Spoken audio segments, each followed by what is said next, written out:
Hej!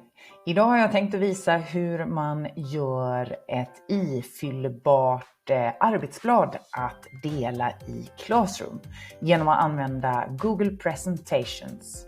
Häng med!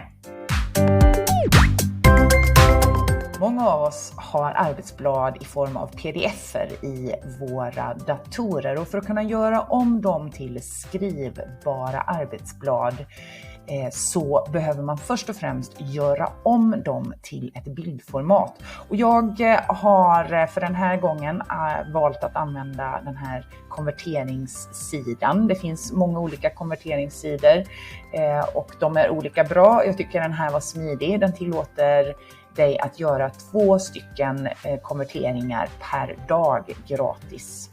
Och jag väljer en fil, den heter Worksheet, och jag väljer att öppna den. Den här, jag trycker på knappen och det tar inte många sekunder innan det är färdigt. Och då kan jag ladda ner på min dator eller spara till Google Drive. Jag väljer här att spara ner den på datorn. Ja, den kan heta Worksheet, bilder, och får ligga på skrivbordet. Så där, då är den nedsparad och jag kan börja skapa min presentation. I presentationer så måste jag tänka på mitt format. Om jag vill skapa ett arbetsblad från början så kanske jag vill ha det liggande så här och stoppa in elementen som de är. Men nu har jag ju valt ett befintligt arbetsblad i A4-format, och då måste jag byta formatet i presentationer. Och då går jag upp till arkivmenyn här uppe i hörnet och till sidinställningar. Och standard är bredbild 16:9, men jag går ner till anpassat och så vill jag ju ställa om det då till A4 stående format. Och då är överkanten 21 cm och längden på dokumentet är 29,7. Tillämpa. Och som ni ser så har jag då ett A4. Sen vill jag ta bort de här rutorna, för de behöver jag inte ha. Och sen så vill jag då lägga in min bakgrund så att den inte flyttas omkring. Jag dubbelklickar och sen så väljer jag här ändra bakgrund. Och här väljer jag bild och får upp en dialogruta, och då kan jag ju välja ifrån både min Drive och jag kan googla in en bild, men jag vill ju då hämta den från mitt skrivbord. Och då sparade jag den där, laddar upp den. Nu ligger den här sidan som bakgrund och det är dags att lägga till skrivbara rutor.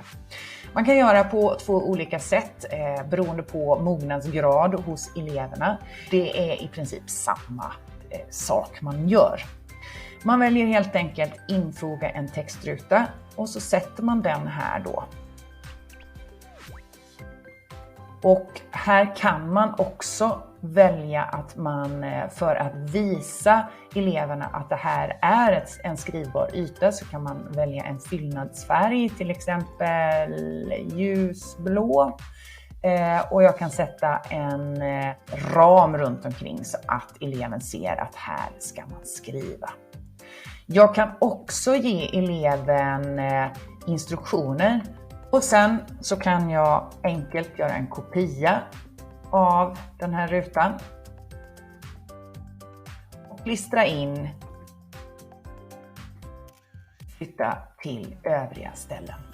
Och i den här så ser ni att jag har även en annan ruta här nere som jag vill att de ska svara på frågor i. Kan jag lägga till den där. Så kan eleven skriva sina svar på frågorna här.